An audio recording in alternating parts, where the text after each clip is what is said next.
salvaje, abrazo mortal de brillante manto linaje. Bajo la lluvia van caminando, de estar tan vivos, han renovado su piel en este mundo envenenado, van engañando al Dios.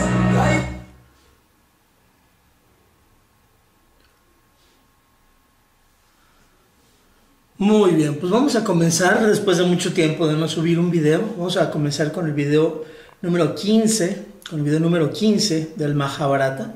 Videos donde estamos explicando el Mahabharata de una manera muy detallada, muy poco a poco.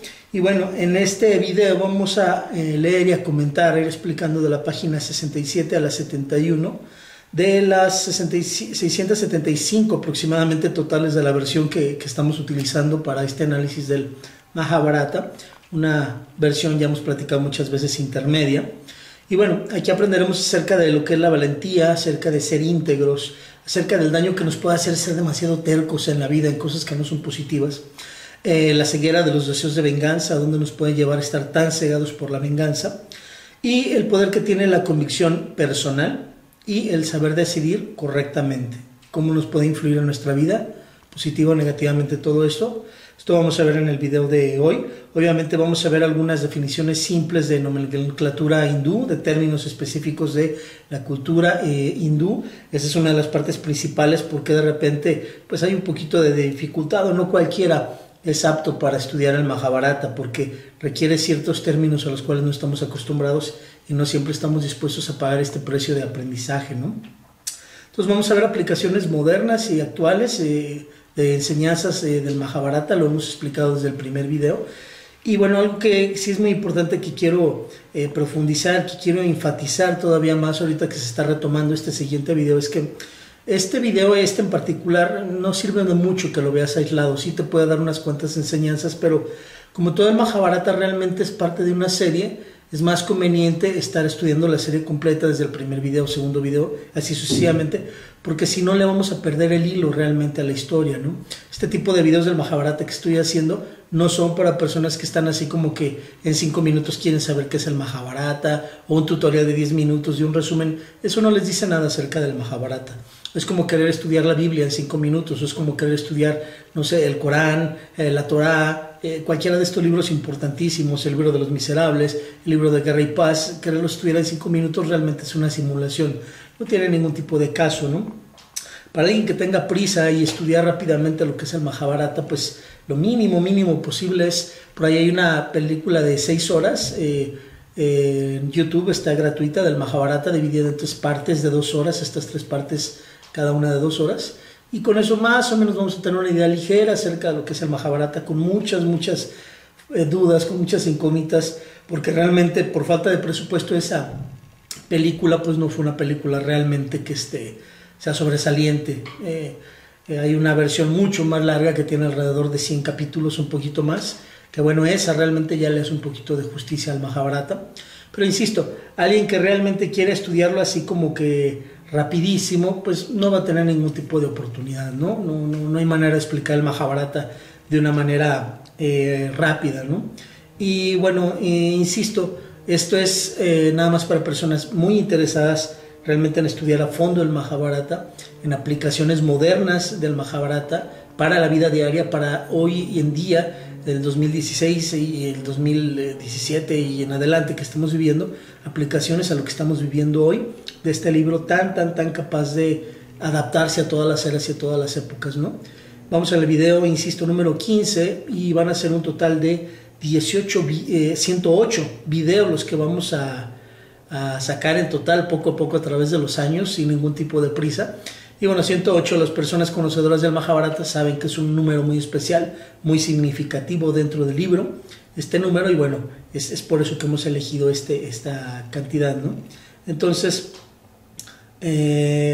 si no tienes prisa, si no andamos por ahí en el tren de andarle picando en todos lados al internet y realmente quieres aprender a fondo el Mahabharata, pues poco a poco te recomiendo vayas viendo estos videos, vayas viendo cómo te pueden servir.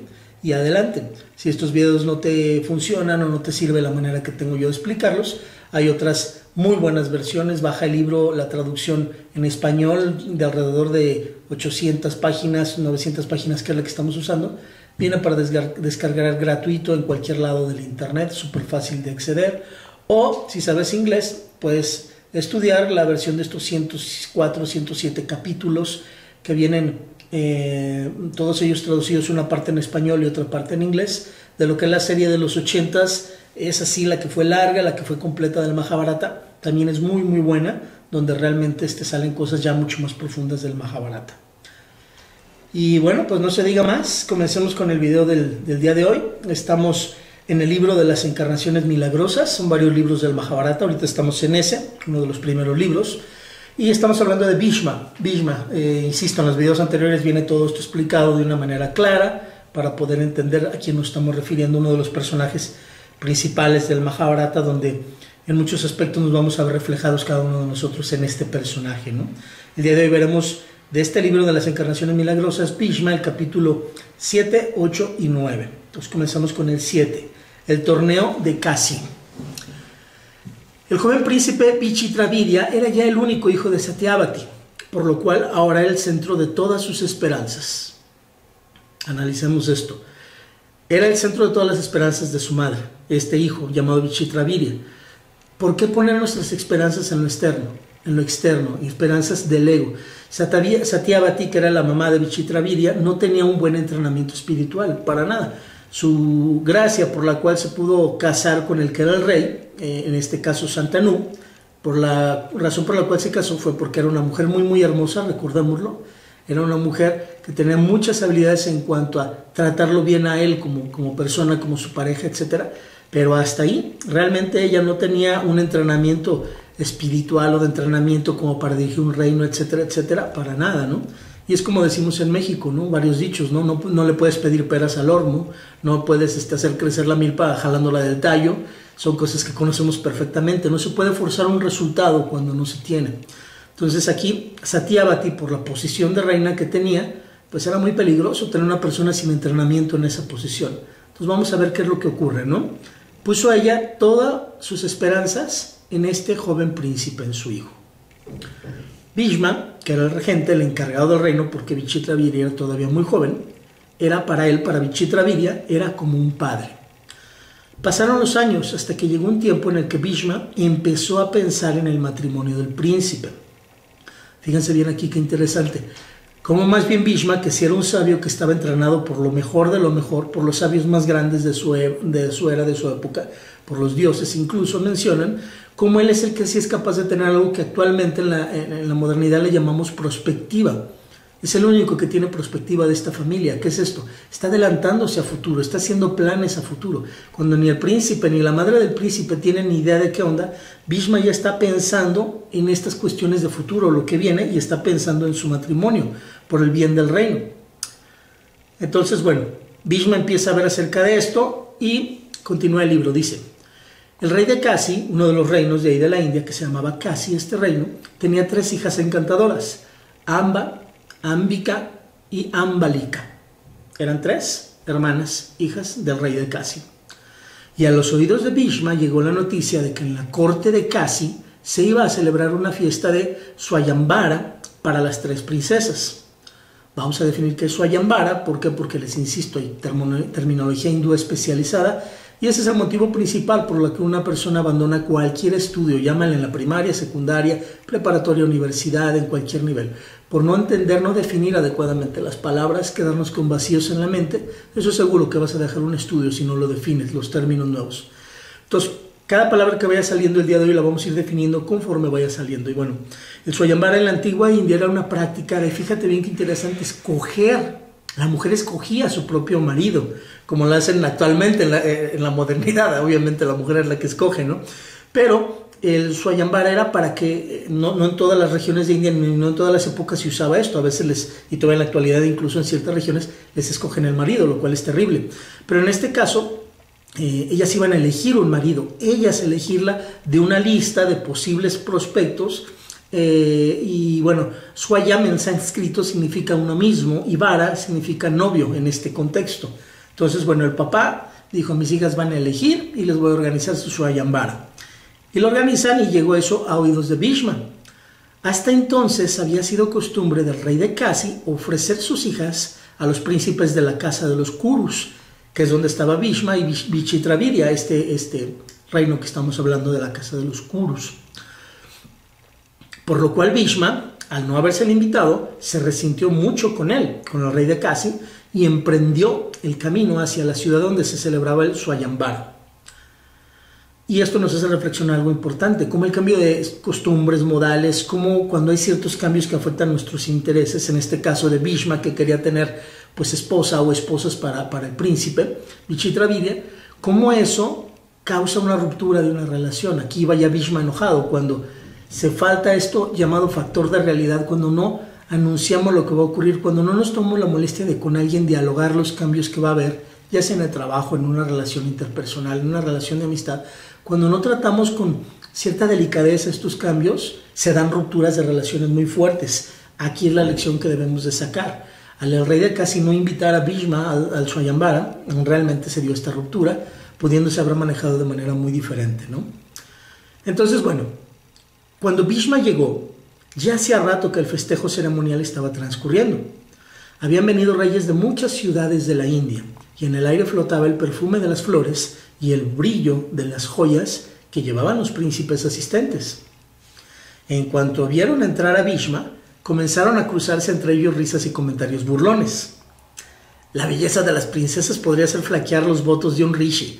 ¿Cuánto más no habría de sucederle a un solterón como de Bharata, o sea Bhishma, un mero mortal? Empezaron a echarle carrilla, empezaron como a hacerle burla a Bhishma, en este caso, ¿no? Al verlo entrar. ¿Por qué? Porque si han seguido los videos anteriores, sabrán que Bhishma significa, es el que hace un voto terrible y lo cumple. Era el sobrenombre que le pusieron de Bharata, Bhishma, por el voto que hizo. Y el voto, la promesa terrible que hizo fue la de permanecer célibe y no casarse. Fue un voto terrible. Viendo los videos anteriores van a saber por qué hizo ese voto. Pero bueno, aquí están hablando de un rishi, ¿no? De que la belleza de una mujer puede hacer flaquear incluso a un rishi. Vamos a ver qué significa rishi. Rishi es, en los Vedas, es un término que denota un poeta inspirado de himnos védicos, pero también en la tradición post-védica hindú, ya después de los Vedas, antiguamente era eso, y posteriormente, rishi más bien significaba como un visionario o un sabio, ¿sí?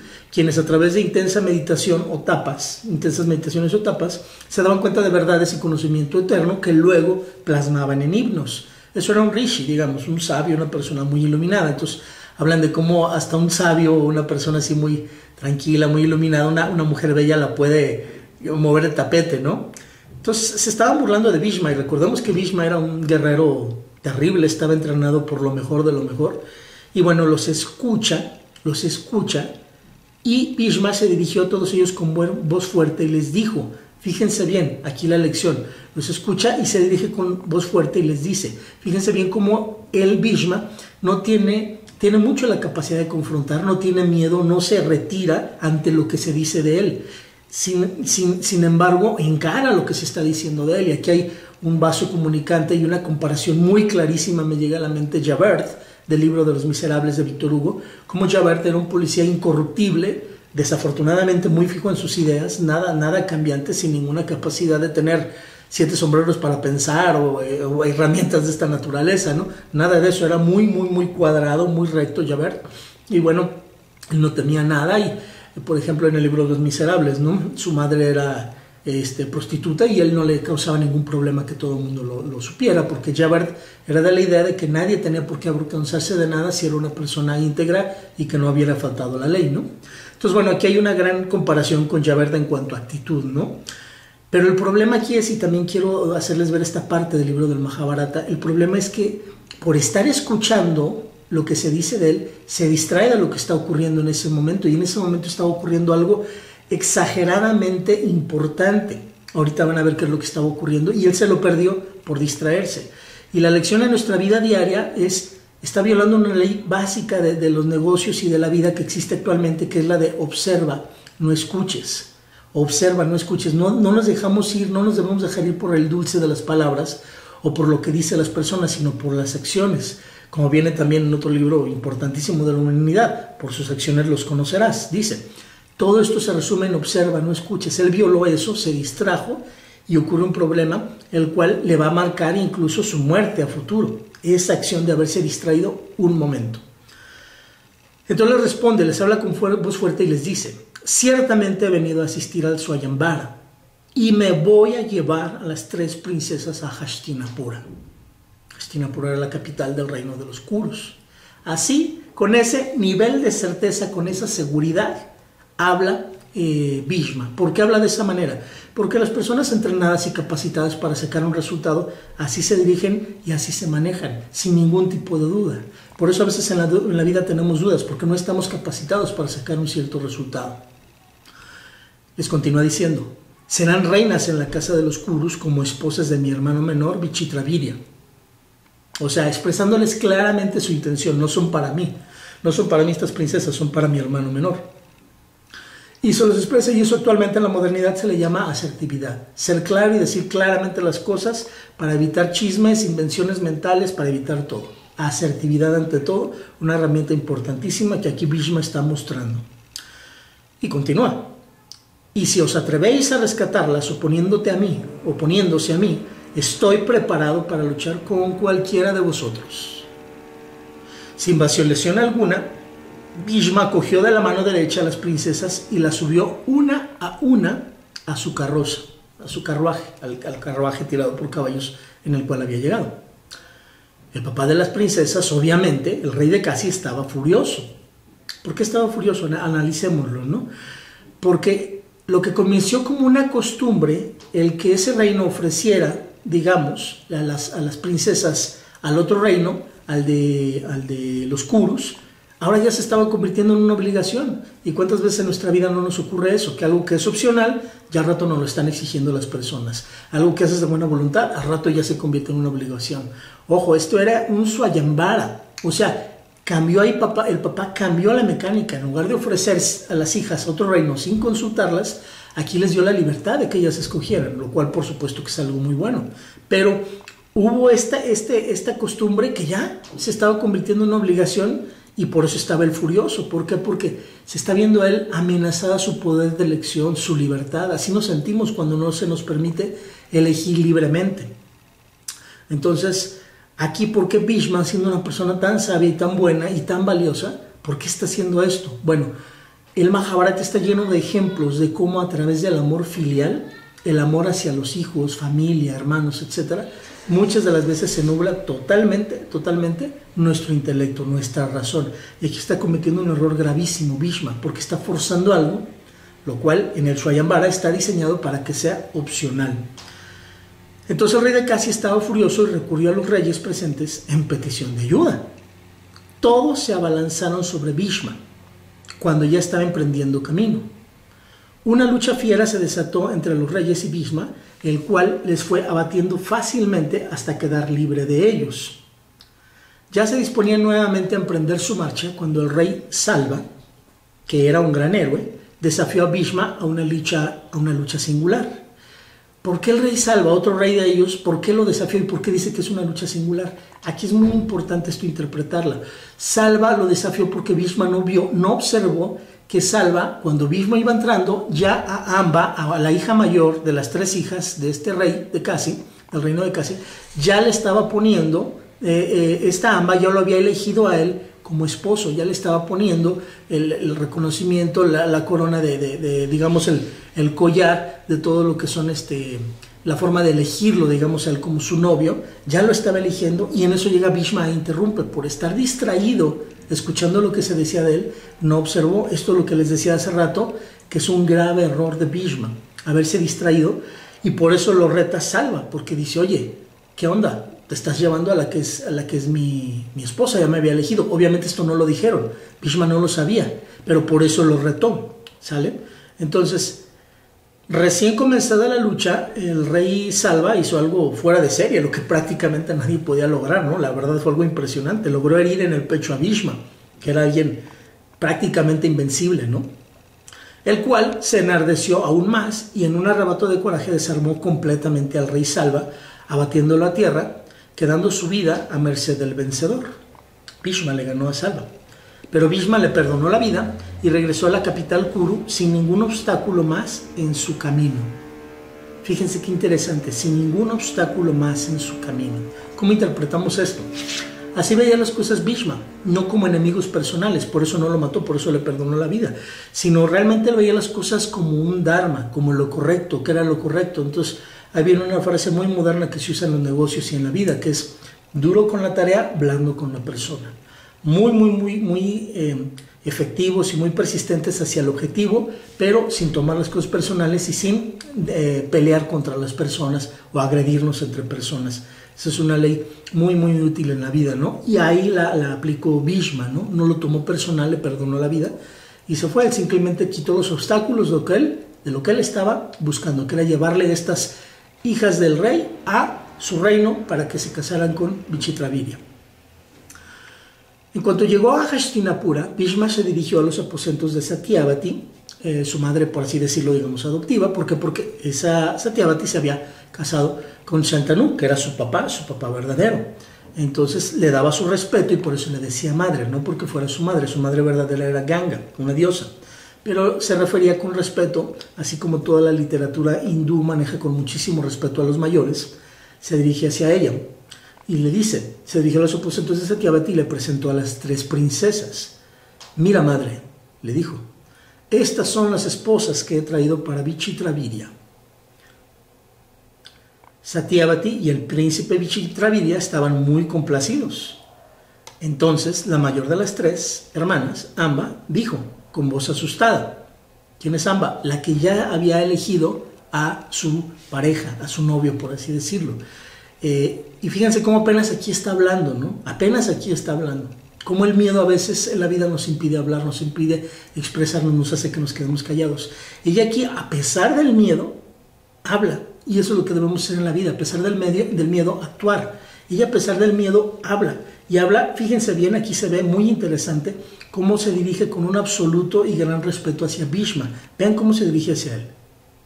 Con miedo le habla y le dice, mi señor Bhishma, cuando entraste en la sala para llevarnos a la fuerza, yo estaba en ese momento colocando la guirnalda en el cuello del rey Salva. Ya le había escogido como mi esposo. Ups. Yo a él, ella a él. Ojo, fíjense qué interesante. Las cosas impuestas en la vida no duran.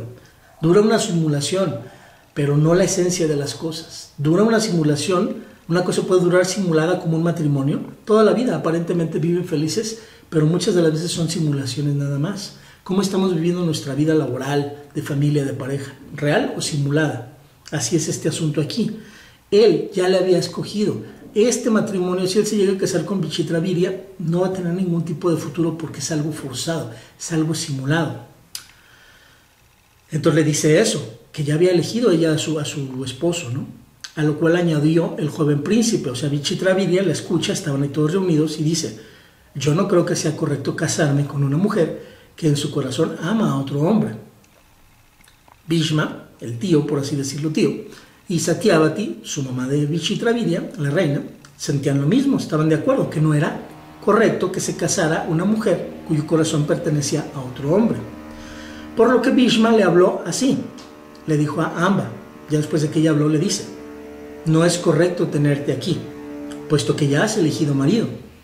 En una carroza serás conducida a la corte de Salva. O sea, te vamos a mandar de regreso con el que legítimamente tú elegiste. Ahí lo que está haciendo Bhishma es lo que hacía él siempre, ser una persona justa, por eso era tan querido, por eso era tan admirado, salvo, excepto las ocasiones donde el amor filial lo nublaba. Ahí tomaba decisiones terribles y lo van a ver en los siguientes videos del Mahabharata e incluso en los previos. Bhishma, por muy entrenado que estaba, siempre que entraba el amor filial, el amor de la familia, siempre empezaba a romper reglas y hacer cosas que no eran las más correctas. Entonces, aquí también hay otro análisis muy interesante, ¿no? Siendo bien estrictos, totalmente estrictos, porque hay Bhishma y ellos no le preguntaron a las otras 2 hermanas también su opinión. Oigan, ¿se quieren casar con Vichitravirya? ¿Por qué traerlas por la fuerza, por principio de cuentas, no? Insisto, los intereses personales y el amor filial nos hacen ver como correctas las acciones desde las más levemente incorrectas hasta las más terriblemente incorrectas. Nuestra mente nos hace justificarlas. Tenemos ese impulso de querer estar en lo correcto, y esta parte del Mahabharata, ahí nos demuestra este poder de la mente de cambiar realidades a nuestra conveniencia, ¿no? Entonces, la mandaron a la corte de Salva de regreso. Amba llegó ante el rey Salva con el corazón rebosante de amor. Bueno, todo muy emocionada, ¿no? Y le dijo: mi señor, dado que tú fuiste quien elegí por esposo en el Swayambara, el noble Bhishma me envía de vuelta a ti. Por favor, acéptame. Todo va bien hasta ahí, ¿no? Es como estar aclarando un malentendido, como que decir, bueno, ya no hay bronca, vamos a hacer que todas las cosas vayan bien nuevamente. Pero vamos a ver qué ocurre. Entonces vamos a ver qué ocurre. Le dice: por favor, acéptame. Tras soltar una carcajada, Salva le dijo: ¿aceptarte? ¿Crees que soy un mendigo para aceptar regalos de mi enemigo de Bharata? O sea, Bhishma. Él nos derrotó a todos, y de acuerdo al Dharma, o digamos así, al deber, o a lo correcto, o a lo que debe de hacerse, al Dharma de los Kshatriyas son los gobernantes o los guerreros en la antigua India. Gobernantes o guerreros, con todo lo bueno y malo que eso conlleva. Ojo, al rato vamos a hacer análisis acerca de los Kshatriyas muy interesantes. Bhishma nos derrotó a todos, y de acuerdo al Dharma de los Kshatriyas, Bhishma es ahora tu señor. Él es tu marido. Ve y pídele que se case contigo. Yo no puedo aceptarte. Vean cómo se empieza aquí a complicar totalmente todo el rollo aquí, toda la historia. ¿Por qué? Porque Salva tiene razón, la costumbre era esa. Ahora Amba no puede estar con quien ama, que era él, ese rey, y Bhishma no puede desposarla. ¿Por qué? Porque él había hecho votos de celibato, había jurado que jamás se iba a casar. ¿Sale? Entonces, la solución es aquí muy simple era casarla a ella, Amba, con Vichitravirya, que era la idea original que se había planeado, ¿no? Pero al parecer a Vyasa, el escritor del Mahabharata, pues no se le ocurrió esta posibilidad, ¿verdad? No se le ocurrió, simplemente él lo omitió, o como mucho en el Mahabharata, está puesto de tal manera a propósito para plantearnos una serie de enseñanzas, y esto obviamente es lo más probable que haya ocurrido, que esté hecho a propósito como para plantear este problema, ¿no? Para ayudarnos a través del Mahabharata a entender estas lecciones de qué ocurre cuando hacemos todo este tipo de violaciones a leyes naturales o a cosas que nos van a traer supervivencia, ¿no?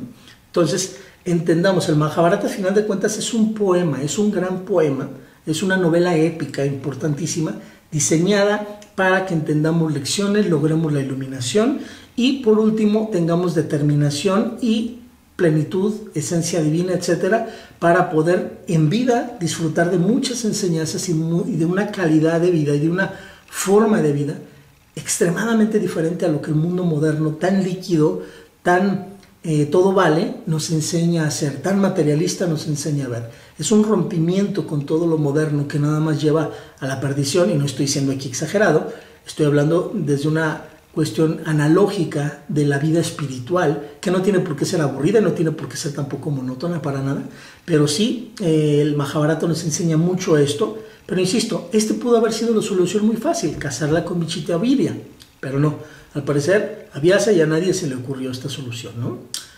Entonces, bueno, no la aceptó. Ahí va otra vez Amba de regreso, otra vez al reino de los Kurus, ¿no? Cuando Amba regresó a Hastinapura, la capital del reino de los Kurus, y se presentó ante Bhishma, sus ojos estaban, fíjense bien, llenos de lágrimas y su corazón humillado. Ojo, aquí tenemos que contextualizar y entender realmente la verdad de Amba, lo que ella está sintiendo, ¿sí? Entenderlo desde ese punto de vista. Bhishma la vio, pudo tener empatía con ella, la pudo comprender, pero ¿qué creen? No resolvió el problema, no asumió responsabilidad completa por ese problema que él generó originalmente. Sí tuvo la empatía, sí la comprendió, pero no resolvió. Vamos a ver por qué decimos que no resolvió. Llegó ella así con el corazón destrozado. Bhishma se sorprendió de verla en esa condición y le preguntó: ¿por qué has regresado? Y responde ella: mi viaje fue inútil, respondió Amba. Salva, el rey Salva, me ha dicho que según el Dharma Kshatriya, eres tú quien se ha de casar conmigo, por lo cual ahora ya no tengo marido. Yo no quiero quedarme soltera para siempre. Por favor, cásate conmigo. Imagínense la broncota que ya tenemos aquí. El corazón de Bhishma se llenó de compasión y lástima por aquella mujer cuya vida se había arruinado por su culpa. Vean el nivel de humildad y de poder aceptar haberse equivocado de Bhishma. Vean el nivel. A pesar de ser entrenado por dioses y capacitado por lo mejor de lo mejor, no había perdido esa capacidad de humildad. Ese no fue su error. Y con dulzura le dijo: me apena mucho esta situación, pero no puedo casarme contigo. Sabes que he prometido ser un brahmachari toda mi vida. Palabra nueva, vamos a definirla. ¿Qué es un brahmachari? Brahmacharya literalmente significa ir hacia el Brahman, o ir en pos del Brahman, o en búsqueda del Brahman, la realidad suprema, uno mismo o Dios, ¿sí? Pero en otros contextos, brahmacharya también significa la virtud del celibato cuando no estás casado, ojo, celibato cuando no estás casado, y también significa fidelidad cuando estás casado, ojo, no nada más es celibato cuando no estás casado, también brahmachari significa fidelidad cuando ya estás casado. Y lo que representa en sí un brahmachari o el tipo de vida brahmachari es un estilo de vida virtuoso que también incluye no nada más esta parte de fidelidad sexual, sino una vida simple, meditación y comportamientos de esta naturaleza. Entonces, a todo eso estaba él comprometido, Bhishma, no nada más a la parte de no tener una pareja, todo el estilo de vida completo de un brahmachari. Entonces le responde así, aunque no puede hacerlo por ese tipo de promesas que le ha hecho. Y le continúa diciendo Bhishma a ella, a Amba, le dice: esto parece ser juego del destino, pues si pudiera me casaría contigo. Vuelve junto a Salva y trata de convencerla de que se case contigo, pues yo no puedo hacer lo que me sugieres. Tras decir esto, Bhishma se alejó de su presencia. Y este es un punto muy importante para hacer varias reflexiones, porque cuando hacemos cosas en la vida de esta naturaleza que impactan o afectan a un tercero, no podemos simplemente irnos a alejarnos sin enmendar, y ya nos vamos. Esto es crucial entenderlo, no importa que nos tomemos un par de minutos para explicarlo o platicarlo. Podemos poner muchísimos ejemplos, ¿no? Hay muchísimos escritos religiosos antiguos y hasta de New Age, donde nos explican cómo las cosas se deben de resolver. Hay por ahí una religión New Age, que no digo su nombre porque hasta te andan demandando simplemente por decir su nombre, pero bueno, donde te habla de cuando tú cometes unas acciones que dañan a otro, debes de, en un paso de sus condiciones que se llama riesgo, debes tú de enmendar el daño causado a ese grupo que le causaste daño, debes de enmendarlo con una contribución muy superior a lo que normalmente se exige a un miembro del grupo. Eso está plasmado totalmente en sus escrituras. Pero no es lo único. Por ejemplo, veamos el ejemplo de Levítico 5:16 en la Biblia. ¿De qué nos habla? En este caso tomamos el dato de la Biblia de las Américas. Dice Levítico 5:16 en la Biblia de las Américas. Dice: habrá restitución por aquello en que ha pecado en las cosas sagradas, y añadirá a ello la quinta parte y se lo dará al sacerdote, esa quinta parte, o sea, el 20% extra. Después de haber restituido, ojo, ¿cuántas veces nos ha pasado que en la vida hacemos cosas, hacemos una travesura y nos vamos sin enmendar nada? Puede ser que nos tardemos, todos nosotros somos humanos y la podemos regar. Puede ser que nos tardemos, pero no podemos irnos de la vida sin terminar de enmendar adecuadamente. ¿Qué viene en Éxodo 22, parte 1, 3 y 4? 22, 1, 3 y 4 en Éxodo. Dice: si alguno roba un buey o una oveja y lo mata o vende, pagará 5 bueyes por el buey y 4 ovejas por la oveja. Vean el nivel de contribución superior cuando uno hace este tipo de cosas, al cuádruple o al quíntuple. Vean qué interesante. En Lucas 19:8, ¿qué dice? Y Zaqueo, puesto en pie, dijo al Señor: he aquí, Señor, la mitad de mis bienes daré a los pobres, y si en algo he defraudado a alguno, se lo restituiré cuadruplicado. ¿Cómo ven? El cuádruple, 4 veces más la defraudación que se le hizo a alguien. Vean cómo en los libros sagrados importantísimos de la humanidad, por todos lados está plasmado este aspecto de no te quedes con los brazos cruzados, ve y enmenda lo que has hecho mal. Entonces, esto incluso en los expertos judíos tienen una palabra que le llaman tzedaka, que tiene 2 definiciones, una que es como de limosna o ayuda, pero tzedaka también tiene una connotación entre el judaísmo de justicia, y aquí todo esto nos está hablando de tzedaka, de justicia como concepto, que al final de cuentas es algo que lubrica todas las relaciones sociales cuando realmente hay una justicia verdadera. En nuestros países, en Latinoamérica, en habla hispana, Es gran parte de la problemática que tenemos, tanta corrupción y tanta falta de justicia. Pero insisto, aquí el gran problema de Bhishma fue decirle que no podía hacer nada por ella y simplemente se alejó de su presencia. Grave error, no tomar en cuenta la restitución. ¿Qué ocurre? Resultado lógico. Continuamos leyendo. Amba pasó así 10 años con su corazón lleno de odio hacia Bhishma, considerándolo como el causante de su infelicidad. Ven qué interesante. Claro que la regó ahí Bhishma, pero también viéndolo desde el otro lado, viendo la moneda, por así decirlo, la otra cara de la moneda. Vean qué palabra tan especial y tan hermosa usan aquí en la traducción para apegarse fielmente a lo que el autor quiso decir Vyasa originalmente. Considerándolo. Ella lo consideraba como la fuente de su infelicidad. Lo que consideramos en la vida, eso es lo que permea y termina construyendo nuestras realidades y la verdad, tal y como la observamos, nos termina dirigiendo. Importante para que podamos cambiar nuestras realidades, poder cambiar de ideas.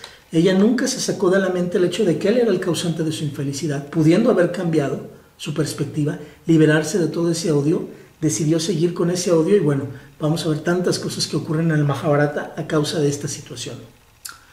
Entonces, ¿qué hace Amba después de eso? De ver que no le ayudaron a resolver ese problema que no había ella causado. Se fue al bosque para reunirse ahí con varios ascetas. Les contó su historia y les expresó su deseo de permanecer con ellos practicando austeridades y mortificaciones, que es parte de lo que hace una asceta. Y sucedió que a aquella ermita llegó también el gran Jodravahana, el abuelo de Amba, era su abuelo de ella, de repente llegó. Recordemos que en la cultura hindú hay por etapas, hay varias etapas, hay 4 etapas y en la última pues prácticamente ya lo que haces es convertirte en sabio, buscar sabiduría y prepararte para la próxima vida tal y como ellos lo consideran, ¿no? Como una cuestión de reencarnaciones, etc. Pero bueno, llega su abuelo y quien después de confortarla le dijo: el gran Bhargava, el gurú de Bhishma, o sea su maestro de Bhishma, es un gran amigo mío. Él ordenará a Bhishma que se case contigo.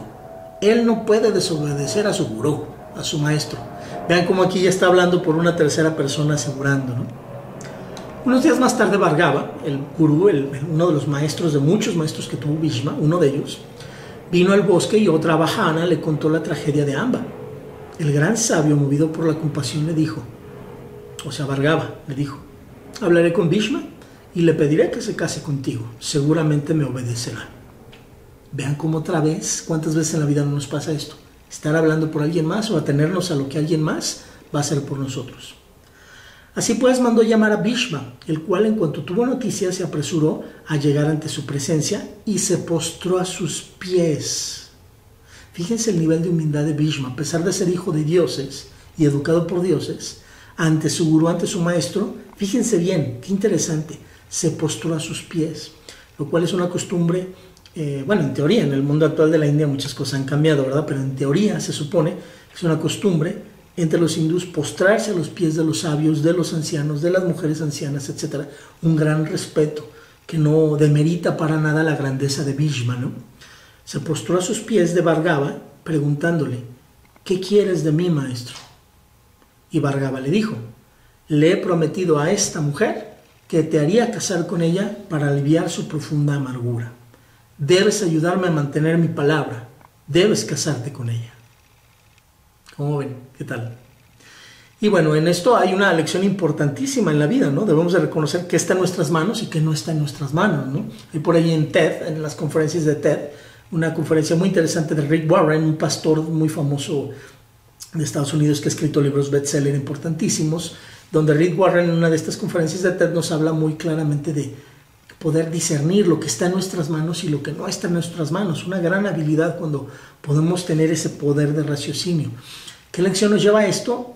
A atenernos única y exclusivamente a lo que nosotros podemos hacer por nosotros mismos, ¿sí? Amba busca, vean cómo no es una persona apática, no es una persona que se dé por vencida fácilmente. Busca el apoyo donde puede encontrarlo, en algún lugar donde sea, pero no se queda en apatía, simplemente diciendo, ya valió. ¿Cuántas veces en la vida no nos pasa eso? Que nos quedamos simplemente ahí y ya no se puede hacer nada al respecto. No, ella trata de resolver su situación.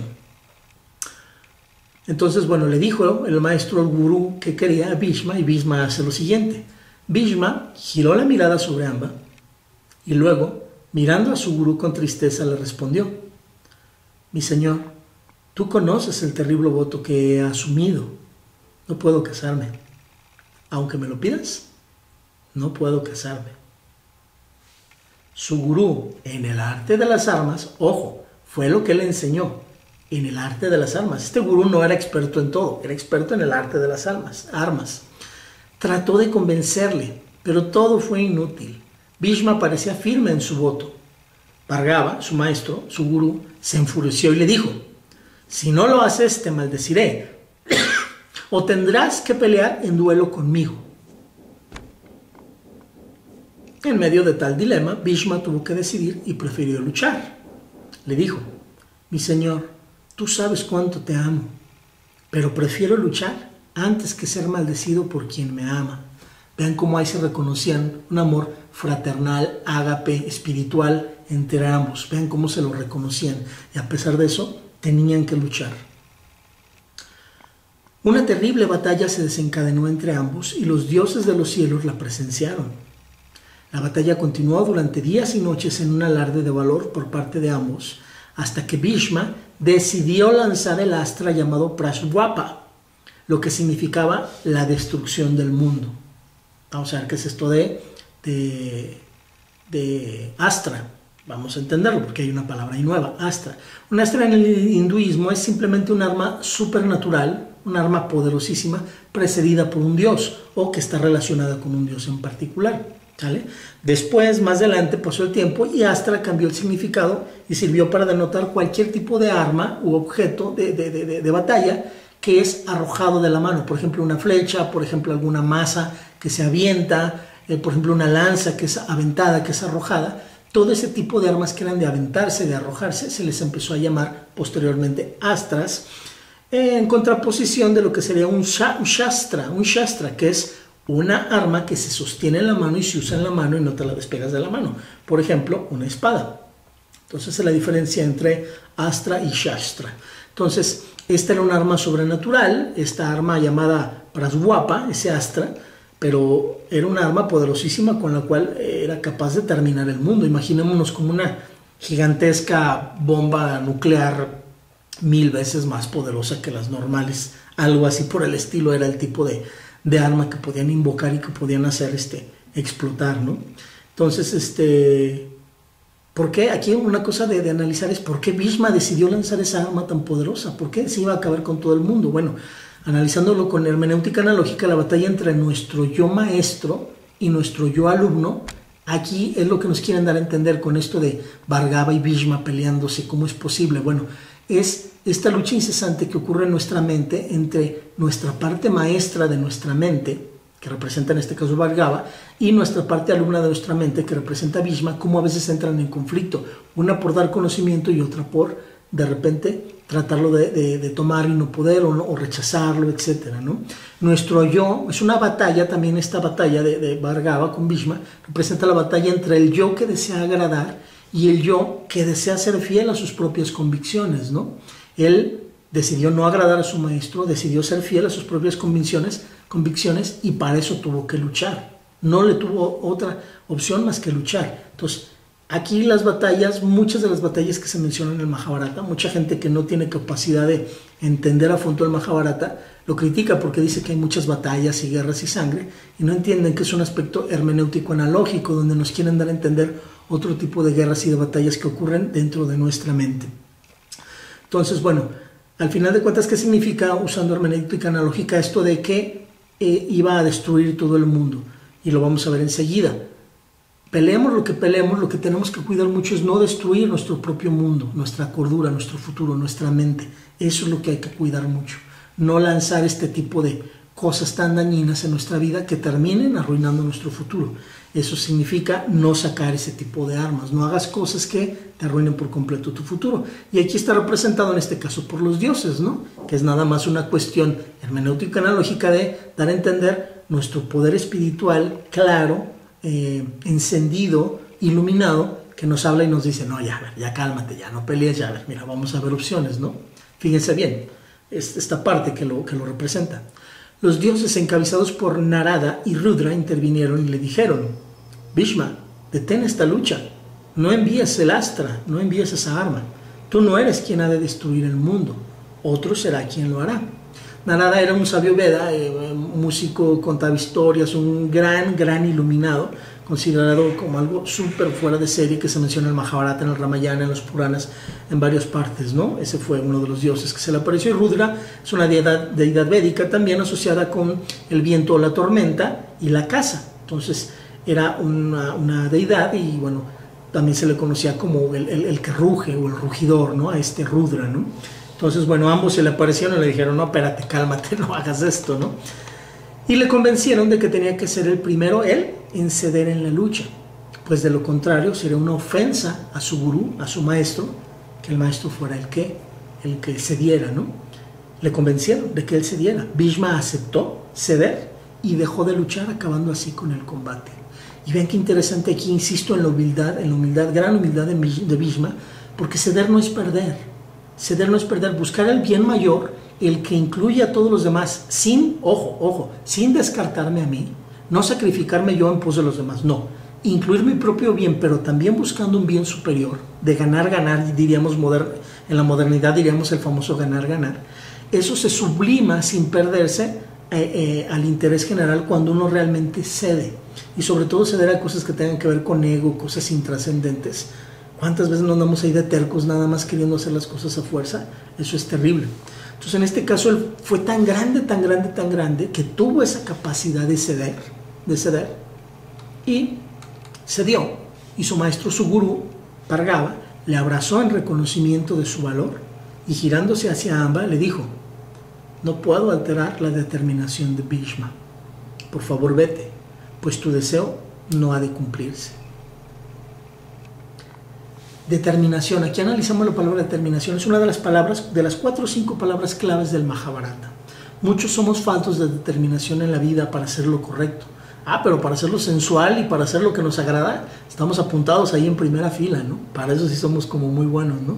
Entonces aquí es la comparativa en esta parte del Mahabharata, donde nos enseñan cómo se puede ceder, cómo se puede tener determinación para hacer lo correcto, no determinación nada más para lograr mis intereses egoístas, ¿no? Y bueno, en los motivos, modos de motivar, cómo estaba motivando el gurú a Bhishma para que se casara con Amba. Hay muchos estilos de liderazgo, lo conocemos en el mundo de los negocios, ¿no? Pero el gurú utiliza varios tipos de motivación. Primero dialoga, cuando ve que a través del diálogo no lo puede convencer, lo amenaza. Cuando ve que a través de la amenaza no logra nada, lucha contra Bhishma, pero todo motivado para lograr lo que él se propone, ¿sí? Y fíjense qué interesante, Bhishma prefiere luchar antes de maldecir o ser maldecido. El poder de una maldición, el poder de una mala vibra, el poder de pensamientos nocivos hacia alguien más es terrible, y eso muy pocos lo sabemos porque muy pocos estudiamos a profundidad este tipo de situaciones del poder, de lo que es la energía sutil que existe en los pensamientos, sutil, pero no por ello deja de ser la más poderosa de todas, ¿no? Entonces, aquí Bhishma prefiere luchar, vean, antes que usar este tipo de energías malvibrosas, diríamos aquí en México, ¿verdad? Prefiere luchar. Y es una de las grandes lecciones también del Mahabharata y se va a repetir en muchos capítulos más adelante. Lo que se exige de una persona es muchas cosas, pero una de ellas es siempre luchar, jamás darse por vencido, jamás tirar la toalla, ¿no?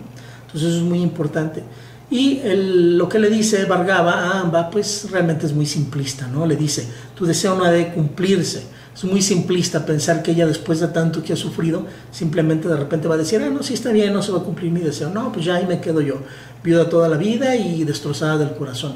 Entonces, ni Bhishma, ni Bhargava, ni nadie le ha dado realmente una solución satisfactoria a Amba, lo cual nos lleva al capítulo 8, que aquí comienza, que precisamente se titula El deseo de venganza de Amba. Así se titula, ¿por qué? Porque en todo este capítulo anterior vimos que no hubo solución.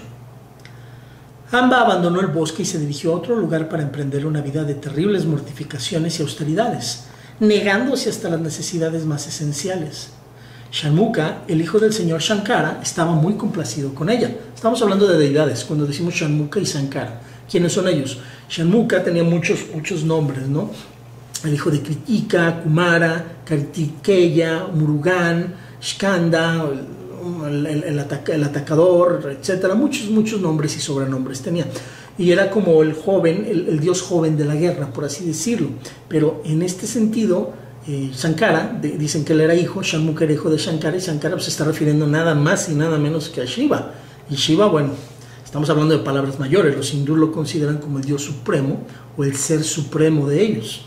Ojo, entonces estamos hablando de que ella estaba, de personalidades muy poderosas o seres muy poderosos, dioses, ella estaba llamando poderosamente y positivamente la atención de ellos por toda esta serie de sacrificios y de penurias que ella estaba tomando con tal de ella poder realizar lo que ella quería, lo que ella deseaba, ¿no? Y bueno, así pues un día se le apareció el hijo de Shankara, Shanmuka, se le apareció y le regaló una guirnalda de lotos que jamás se marchitaban. Le dijo: hija mía, toma esta guirnalda. La persona que lleve esta guirnalda alrededor de su cuello será la persona que matará a Bhishma. A continuación, ambas se dirigió a los reyes más poderosos de aquellas tierras y trató de persuadirles de unirse a su causa. Mas todos se rehusaban a hacerlo. Se negaban a hacerlo. A pesar de que la guirnalda otorgada por un dios era signo seguro de éxito. ¿Cómo interpretamos esto? Muchas de las veces el miedo nos paraliza a actuar, ¿sí? Cosa contraria sería actuar a pesar del miedo, lo estamos platicando desde hace rato, ¿no? Pero a pesar de que estaba segura la victoria, nadie quería pelear con Bhishma porque era muy poderoso, fíjense, qué interesante, ¿no? Bhishma tenía una personalidad, dice el Mahabharata, tan poderosa que no había ni un solo kshatriya, guerrero o gobernante, eso es un kshatriya, que se atreviera a oponerse a él. Y bueno, aquí también hay que entender muy bien qué significa la guirnalda, cuál es la simbología hermenéutico-analógica de la guirnalda. En el Mahabharata se va a hablar mucho de sacrificios, mortificaciones, y que con eso los dioses otorgan dones, eso se menciona mucho en el Mahabharata. Y bueno, aquí la interpretación es cómo en nuestra vida debemos de buscar el deber, la ética, lo correcto, el bien, cómo todo eso requiere sacrificios. Mencionaba un día a un amigo mío que llevar una vida moral es más fácil que llevar una vida inmoral. Por supuesto que no. Lo más fácil es llevar una vida inmoral, sin reglas, etc. Requiere verdadera disciplina y verdaderos valores y convicciones y llevar una vida moral y buena, portándose bien, porque la tentación, lo más fácil es lo más común. Pero bueno, a eso se refiere la interpretación de qué son sacrificios y mortificaciones. Realmente a lo que debemos de hacer, a lo que nos necesitamos privar o debemos de privarnos cuando queremos llevar una vida realmente ética y moral. No santurrona, no me refiero a eso, no perfecta, eso no existe, no. Realmente una vida dentro de lo normal, pero sí guiada por valores. Eso se refiere a esta parte, ¿sale? Entonces, eso es como aclaración de lo que es la guirnalda en el Mahabharata y lo que representa. Amba se dirigió a la corte de Drupada, el rey de los Panchalas. Insisto, estaba yendo de rey en rey a ver quién la apoyaba, ¿no? Y a Drupada le ofreció la guirnalda y le pidió que le ayudara, a lo que el rey Drupada le respondió. Fíjense qué interesante. Bhishma no solo es poderoso, sino que es bueno. No encuentro ninguna razón para la cual luchar con él. No puedo complacerte. Fíjense qué interesante en esto. Bhishma no solo es poderoso, sino bueno, le dice. Bhishma, ¿qué le ocurrió a Bhishma? Simplemente por estar como regente en una posición de liderazgo, en una situación de querer ver lo mejor para el reino de los Kurus, tener que estar en una posición de tomar decisiones, simplemente estar en la vida en acción, hasta una persona buena, como tú, como cualquier persona, simplemente una persona buena, simplemente por estar en acción y estar tratando de lograr cosas, puede ser llevada a cometer un error o dañar a otro involuntariamente, que es lo que le pasó en este caso a Bhishma con Amba. ¿Sale? Ese es el riesgo de vivir al máximo y en todos los impulsos o áreas posibles. Hay 10 áreas o 10 impulsos principales en los cuales podemos vivir, lo que es nuestro cuerpo, mente, sexualidad, grupos y asociaciones, toda la humanidad como una especie, las especies y toda la vida en general, la materia, el universo material, lo que nos rodea y su conservación del universo material, todo el reino espiritual, los conceptos que tengas acerca de Dios o la deidad en la que tú creas o cualquier religión que tú tengas, todos los conceptos estéticos de lo bonito, feo, horrible, horrísono, etc. Y los conceptos de acción, los conceptos de la ética, de lo correcto, todo eso son las áreas, las 10 áreas, donde estamos abarcando las áreas donde uno puede tener posibilidad de equivocarse, imagínense. Pero 1000 veces más vale equivocarse que llevar una vida como de tortuga, como de sin acción, como de estar escondido toda la vida. 1000 veces preferible. Amba estaba desesperada. Ató la guirnalda a una columna del salón principal de Drupada y se fue llena de furia. ¿Cuándo sentimos furia en nuestra vida? Cuando tenemos frustración de que no obtenemos apoyo, cuando no encontramos un eco en alguien más o que nos ayude, o cuando no tenemos la sabiduría interior, como nos van a plantear aquí un poquito más adelante, la sabiduría interior de planteársenos de que la única persona que nos puede resolver un problema, única y exclusivamente la única que nos puede resolver un problema o cumplir un deseo que tengamos, somos nosotros mismos. Punto final. Esta parte del Mahabharata, eso es lo que está denotando. Ella está en busca en algo externo, y vean cómo ahorita enseguidita se va a ver bien claro que ella al final tiene que tomar el problema en sus manos y resolver ella misma. Y así es en nuestra vida, pero veámoslo.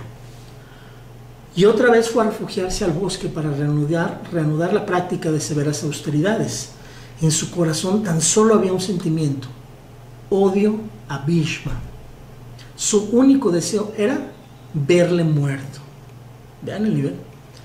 Sus austeridades se prolongaron durante mucho tiempo hasta que finalmente el mismo señor Shankara, ojo, estamos hablando de Shiva, el dios supremo de todos los dioses hindús, el mismo señor Shankara se apareció ante ella y le dijo, ¿sí? No te apenes, hija mía, pues en tu próxima vida tú misma matarás a Bhishma. ¿Ven lo que les digo? Es esta interpretación de que llega tu conciencia superior, tu Dios interior, tu conciencia superior, y te dice, tú mismo resuelves, tú mismo te encargas del asunto. Pero Amba pensaba para sí misma, quizá en mi próxima vida le mataré, pero no recordaré mi odio y no podré saborear el placer de la venganza. Debo matarle ahora. Shankara le sonrió y le dijo, no te preocupes, en tu próxima vida recordarás cada uno de los pequeños detalles de esta vida.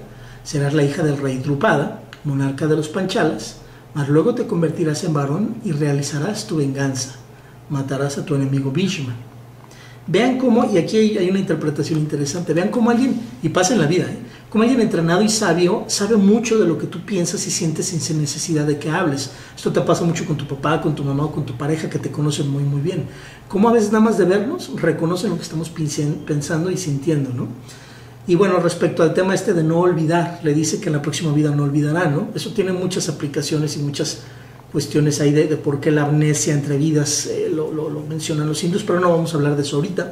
Simplemente les quiero recordar una frase de Kennedy, de John F. Kennedy, muy interesante, que aplica aquí, que dice John F. Kennedy: perdona a tus enemigos, pero nunca te olvides de sus nombres. Eso es muy interesante y aquí se está reflejando, o sea, qué bueno sería en la vida que pudiéramos dejar de tener rencor, pero a la vez tener muy claro quiénes son las personas que potencialmente nos pueden hacer daño. Ahora sí que tenerlos muy a raya, ¿no? Entonces, aquí la frase de Kennedy viene hecha a la medida para esta parte del Mahabharata. Entonces, bueno, al saber esto, al decirle el mismísimo Dios esto, al saber esto, Amba hizo una enorme hoguera, un fuego, una fogata gigantesca, y se arrojó en ella. Y bueno, insisto, aquí es hermenéutica analógica, no vayan a decir, ay, aquí están sugiriendo que se suicide uno, no, para nada, ¿no? Aquí usando hermenéutica analógica, para los que no se consideran espíritus y no piensan que va a haber o una reencarnación o un volver a nacer en un cuerpo de un ser humano, que son dos cosas totalmente diferentes, la reencarnación y lo de renacer en un cuerpo humano. Para quienes no tienen esa certeza o esa creencia o esa fe, para personas que lo vemos así como que se acaba la vida y todo se acabó, la muerte de nuestros modelos mentales es lo que significa aquí el arrojarse a una hoguera, es matar, es arrojar a la muerte de estos modelos mentales, y el renacimiento en cualquier edad de nuevos modelos mentales, nuevas percepciones de verla, nuevas maneras de ver la vida, nuevos sistemas. Recordemos, en cuanto a coaching sistémico y a lo que es pensamiento sistémico de Peter Senge, recordemos que todo está conformado por sistemas. Somos sistemas, hemos generado un sistema. En el libro también de los juegos que juega la gente, también de Eric Berne, también viene muy claramente todo este rollo de los sistemas, ¿no? Entonces, todo esto que de alguna manera tenemos muy claro que existe, es matar, es arrojar al fuego, el fuego que todo lo consume, que hasta los metales los derrite, arrojar todo eso para que se consuma y no exista más. Esa es la comparativa o hermenéutica analógica que se está usando aquí, ¿no? ¿Por qué? Porque pues ella ya llevaba 10 años con el corazón lleno de odio, buscando intervención externa, cuando la definición de responsabilidad implica la no intervención externa. Ser uno responsable por lo que te ocurre en la vida implica tú hacerte cargo sin intervención externa de todo lo que ocurre. Es muy grande, es muy impactante, pero así es. Vale la pena probarlo en la vida y ver que así es. Y también aquí vemos muy claramente qué ocurre cuando nadie asume responsabilidad o restitución del daño, ¿no? Hay muchas consecuencias a futuro. Ahora sí que no se olvidan los problemas y las ofensas, y es lo que estamos viendo aquí, ¿no? Entonces dice aquí el Mahabharata: más tarde nació como una hija del rey Drupada, y un día mientras jugaba en el palacio vio la guirnalda de lotos que estaba colgada en la columna. La cogió y se la puso alrededor de su cuello. En cuanto Drupada supo de este hecho, se apresuró a ir a su encuentro, preocupado por lo que pudiera pasarle. Amba sonrió serenamente a su padre y le dijo: no te sorprendas, padre, yo he nacido de ti solo para poder ponerme esta guirnalda. Vive tranquilo y deja el resto de mi parte. Fíjense cómo aquí ya no pide nada. Necesitó llegar Dios y darle esa confianza de que las cosas iban a ocurrir, para que ella ya no anduviera buscando una tercera parte, un tercer involucrado, un segundo involucrado para realizar lo que única y exclusivamente le correspondía a ella, que era poner orden en su vida. Continúo leyendo. En esta vida el nombre de Amba era Shikandi. Shikandi fue educada por Drona. Drona, el cual por cierto es un personaje principal de Mahabharata, lo vamos a ver más adelante.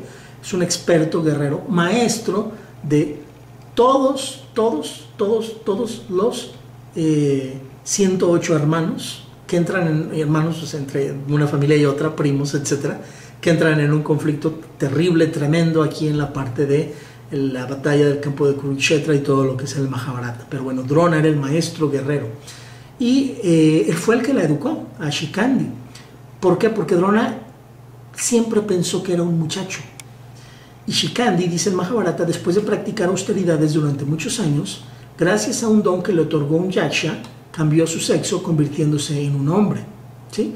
Yaksha se refiere a una gran cantidad y variedad de espíritus de la naturaleza o espíritus naturales, usualmente y generalmente benevolentes. Esto es literatura hindú, obviamente, cultura hindú, quienes son cuidadores de los tesoros escondidos naturales que se encuentran escondidos naturales en la tierra y en las raíces de los árboles, lo cual también es muy interesante analizarlo, pero bueno, no nos vamos a meter ahí porque no acabaríamos jamás. Y luego siguió Shikandi viviendo en la corte de Drupada, guardando en su corazón su odio por Bhishma como una antorcha encendida, lo cual hace que terminemos ahí el capítulo 8 y comenzamos con el capítulo 9.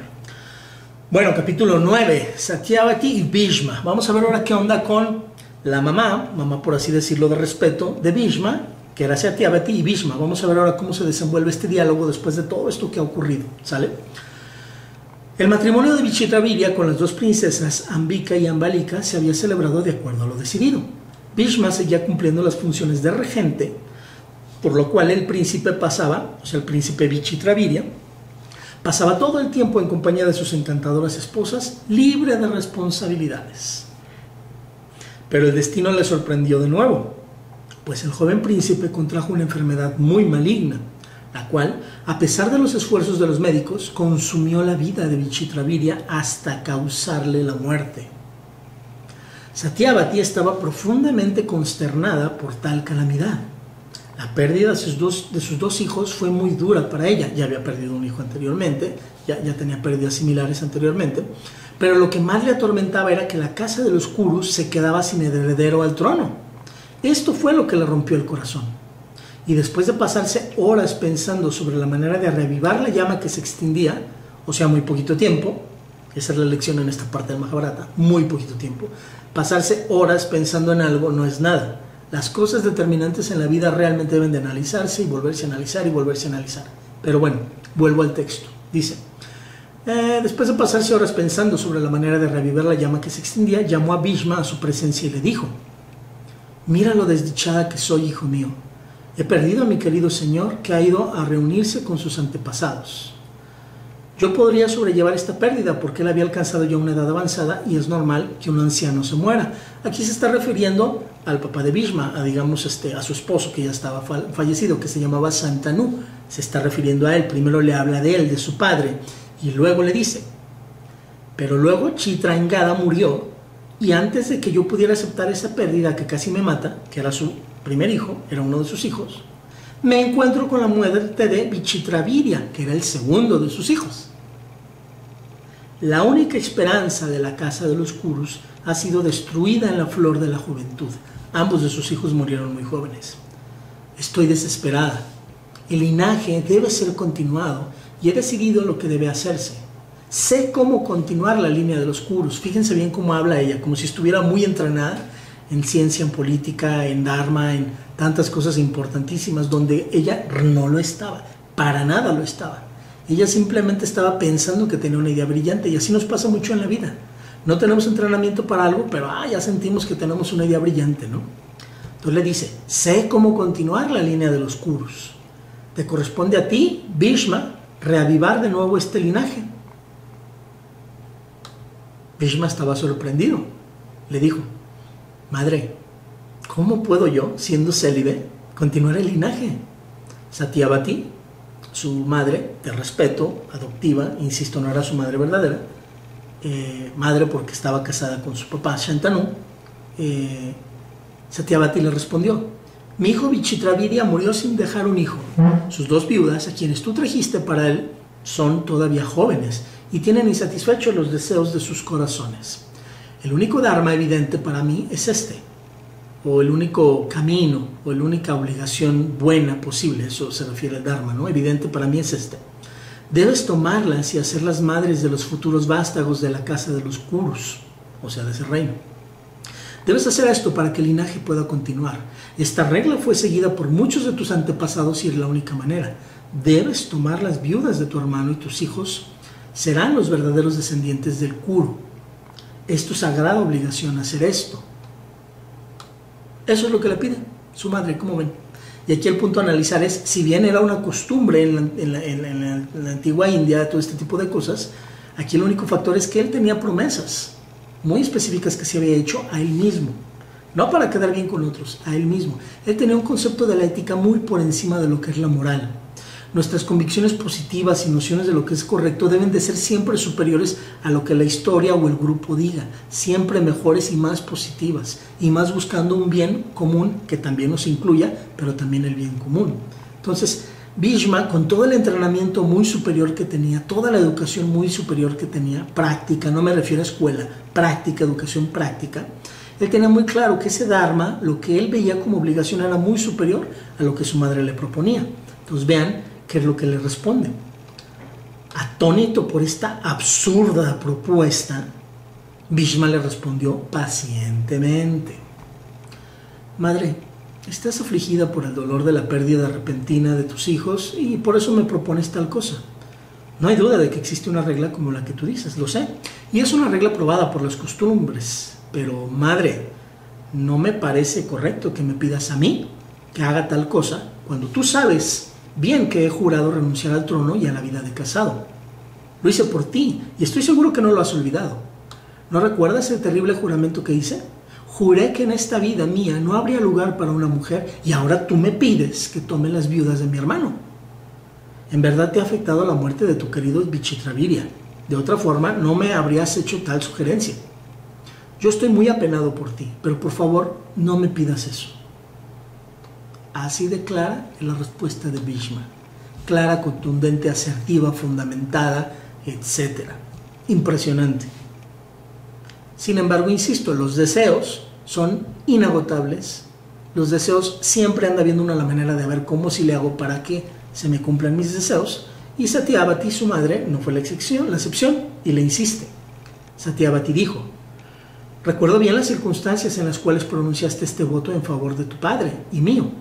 Pero ahora las circunstancias han cambiado, pues el voto lo hiciste para que un hijo mío pudiese ser el rey. Ahora mis dos hijos han muerto, lo cual es una amenaza de extinción para nuestra raza. Es por eso que como último recurso te pido que hagas eso. Yo soy tu madre y es tu deber complacerme. Así pues, debes obedecerme. Este dharma, esta obligación, es mucho más importante que cualquier voto que hayas hecho. Fíjense bien todas las afirmaciones y conclusiones a las que está llegando ella. Y de una manera unilateral, ¿por qué? Porque así manejamos muchas veces las leyes, las escrituras y la moral. No me digan si son ustedes abogados o licenciados de los que son la mayoría, no todos, pero sí la mayoría, extremadamente deshonestos. Y todo se maneja y se tuerce a la conveniencia económica, a la conveniencia de lo que yo me voy a dar influencia, poder, etcétera, ¿no? Es una propuesta absurda la de Satyavati, absurda. Quien hace la propuesta no le parece absurda. Cuando hacemos una propuesta, nosotros, por muy absurda que sea, no nos parece absurda. ¿Se han fijado? Pero quien la escucha, cuando es absurda, pues obviamente se da cuenta, ¿no? Entonces, decidir por otros, todo lo que tenga que ver con decidir por otros, realmente es un impulso a querer nada más sacar lo que nos conviene. Y le responde Bhishma. Y no nada más le responde, vean lo que ocurrió. Continúo leyendo. Bhishma tuvo su temperamento bajo control hasta este momento, pero no pudo contenerse más. Tal vez recordó los acontecimientos pasados como un paisaje que se refleja en una gota de rocío.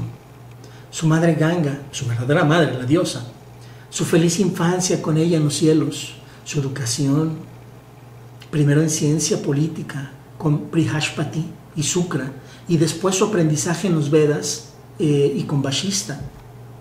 Vean, todo eso se empezó a acordar de toda su niñez, de toda su juventud, de todo su entrenamiento, ¿no? Brihaspati es un sabio Veda que era muy sabio, incluso consolaba a los dioses, ¿no? Con su sabiduría. Y en algunos textos medievales también se refieren al planeta Júpiter cuando mencionan Brihaspati, pero en este caso se están refiriendo al sabio que consolaba incluso o le daba asesoría a los dioses, ¿no? Shukra se refiere a Shukracharya, que es mencionado como uno de los mentores de Bhishma, enseñándole ciencia política en su juventud, es Shukracharya, Shukra, ¿no?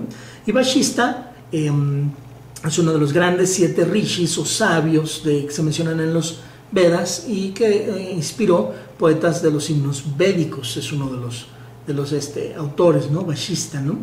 Y bueno, la tradición posvédica se refiere a los rishis, ya les insisto, como ya hemos dicho, como visionarios o sabios, ¿no? Entonces, bueno, de todo eso se estaba acordando Bhishma, sigo leyendo. La mente de Bhishma recorrió los días en que estuvo con su gurú Bhargava aprendiendo el uso del arco. Todo eso se estuvo acordando. ¿Quién fue Bhargava? También llamado Parashurama, ¿sí? Acuérdense, es con el que peleó, con el que hace ratito vimos que peleó, que él tuvo que desistir y él, Bhargava, lo felicitó y le dijo, ¿sabes qué? Pues muy bien por tu actitud, por pelear, etcétera, ¿no? El que le estaba pidiendo que se casara con Amba, él es Bhargava, ¿sí? Y es una encarnación, de acuerdo a los textos hindúes, una encarnación apoderada del señor Vishnu, y que vino, y también esto es interesantísimo el analizarlo, con la finalidad de destruir a todos los malintencionados kshatriyas, a todos los gobernantes y guerreros malintencionados. Imagínense qué padre que hoy en día, en 2016, 2017, etcétera, nos llegara un Bhargava, ¿no? Alguien que viniera a arrasar con todos los malditos políticos corruptos y gobernantes corruptos, y etcétera, ¿no? Eso sería una bendición del cielo. Bueno, esa fue la misión de Bhargava y lo logró. Él peleó con todos los kshatriyas y los venció, y esa es una historia extra que está, digamos, paralela, extra, diferente al Mahabharata, pero existió esta historia, ¿no? De vencer a todos los kshatriyas, que eran, insisto, los miembros de la clase gobernante. Y bueno, básicamente eso es lo que estaba recordando Bhishma, ¿no? Su madre le había hecho aprender, su madre Ganga, su madre verdadera, le había hecho aprender todo esto, estoy leyendo el Mahabharata, porque quería que fuese digno, que fuese un digno hijo de la casa de los Kurus y que se convirtiese en un rey ideal. ¿Cuántas veces le había dicho eso su madre? Hijo, quiero que seas un rey ideal, hijo, quiero que seas digno. ¿Cuántas veces nosotros hacemos eso con nuestros hijos, entrenarlos a ese nivel? Eso en otro video de estos del Mahabharata ya lo he abordado a mucha profundidad, cómo educamos a nuestros hijos. Estaba Bhishma reflexionando todo esto, ¿no? Su mente voló a los días felices que pasó con su padre en perfecto compañerismo, su padre Shantanu. Se habían hecho camaradas, su padre le amaba perdidamente y él a su vez tenía devoción por Shantanu. Bhishma había sido coronado como heredero al trono y entonces, como salida del aire, apareció Satyavati, la que iba a ser la esposa de Shantanu, de su padre. Para agradar a su padre y satisfacer la avaricia del padre de ella, de Satyavati, Bhishma renunció a todo lo que era hermoso en este mundo. Fíjense esta parte porque es crucial en el Mahabharata y en nuestra vida personal. Para agradar, recuerden estas palabras, para agradar, renunció a todo lo que era hermoso en este mundo. Fue en aquel momento Cuando él renunció, fíjense qué interesante y qué dato tan importante para aplicarlo en nuestra vida diaria. Fue en aquel momento, o sea, cuando él renunció, cuando aún siendo joven, envejeció de repente. Lo vuelvo a leer. Fue en aquel momento cuando Bhishma, aún siendo joven, envejeció de repente. Cuando hizo el terrible voto. Cuando hizo el terrible voto de que se iba a mantener célibe y que iba a ceder su derecho al reino a favor de los hijos de Satyavati. Desde entonces, ya nada había que pareciese merecer la pena. Conformó su vida en un esquema de blanco y negro. Vean qué hermoso es el Mahabharata aquí, de una forma poética en mencionar lo que ocurre en nuestras vidas. Al renunciar, aquí interpreto un poco, aquí al renunciar Bhishma a todo lo que era hermoso en este mundo, envejeció repentinamente. Nosotros, ¿a qué bellezas hemos renunciado en nuestra vida? Dice que renunció a todo lo que era hermoso. ¿Qué es hermoso para nosotros? ¿Qué bellezas? El ver crecer a tu hijo, el ver crecer a tus hijos, el tener a tu pareja, el llevártela bien con tu pareja, el ser honesto en tu trabajo, el poder tener la cabeza alta porque no debes nada a nadie, porque realmente eres digno de confianza. Todo eso es hermoso en esta vida, no nada más las cuestiones estéticas o artísticas, no nada más. Muchas cosas que tienen hermosura en esta vida. Bueno, a todo eso renunciamos a veces en nuestra vida. ¿Y qué pasa a partir de ahí? Envejecemos. A veces se nota en el cuerpo, pero a veces es un envejecimiento interno, es un envejecimiento espiritual y mental. Nos comportamos como viejitos, tipo amargados, etc. Y insisto, a veces se refleja incluso en el cuerpo, ¿no? Entonces, estética y belleza van de la mano con juventud interna y externa, no lo olvidemos. Cuando uno no renuncia a las cosas bellas de la vida, uno se mantiene joven por dentro y por fuera, y se mantiene uno bello por dentro y por fuera. Y es impresionante, hay muchos ejemplos de esto. Personas muy grandes de edad que tienen una figura y una hermosura impresionante, y no nada más en el cuerpo, sino también en su mente y espiritualmente. Entonces, bueno, eso significa esta parte del Mahabharata. Continúo leyendo. Está recordando Bhishma todo esto, ¿no? Como que está haciendo una rememoranza de su vida al estar tan molesto por lo que le está pidiendo su madre adoptiva. Después vino Amba, el hilo carmesí que entraba y salía de la trama blanca y negra que había tejido para sí, y causó tantos problemas. Él no quiso tomarla a Amba porque no podía. Él rompió su corazón, el de Amba, y arruinó su feminidad por el terrible juramento que había hecho. No había obedecido tampoco a su gurú Bhargava cuando le pidió tomar a Amba. Y ahora, después de todo aquello, su madrastra le ordenaba, así viene en el Mahabharata, ordenaba tomar las viudas de su hermano muerto. Toda su ira se desató, y temblándole la voz de furia, seguramente te ha pasado cuando estás muy molesto, hasta te tiembla la voz, temblándole la voz de furia, le dijo a su madre: Madre, tú no conoces la fuerza de mi mente ni la firmeza de mi dharma. De hecho, no me conoces en absoluto. Breve interpretación aquí, cierto. No conoce nada su madre acerca de su nivel de entrenamiento. Le dice madre por respeto, pero realmente él viene de una familia de dioses. Es muy interesante toda esa parte que ya la hemos analizado en otros videos anteriores. Continúo leyendo. Está hablando con su madre. Nada logrará que yo haga lo que me ordenas. La tierra puede perder su perfume, el agua su dulzura, el sol puede perder su brillo y la luna su fresca blancura. Incluso el señor Dharma puede abandonar su Dharma, pero yo jamás me apartaré del camino de la verdad. La verdad es para mí, dice Bhishma a su madre, la verdad es para mí más que todas las promesas de recompensa en el cielo. Nada me hará cambiar, ni siquiera tú con el poder que tienes sobre mí como madre. Por favor, abandona ese absurdo deseo. Fíjense qué interesante aquí, qué interesante. Dice Bhishma, la verdad es para mí más que todas las promesas del cielo. Nosotros qué tan fácil nos autoengañamos o permitimos que otros nos desvíen de lo correcto, de nuestra convicción, de nuestra fuerza de voluntad, en qué estado se encuentran. Todo esto es muy, muy importante que lo reflexionemos, extremadamente importante que lo reflexionemos. Y bueno, aquí terminamos por hoy este muy largo video. Insisto, estos videos son para gente que no lleva prisa. Si tienen prisa, mejor ni vean estos videos, no tiene ningún caso. Esto es algo realmente un poquito detallado, pero si llegaron hasta esta parte del video, verán que hay mucho por analizar. Muchas gracias y bueno, Luego ahí sacamos algún otro video, el que sigue, y nos lo llevamos en orden. Gracias.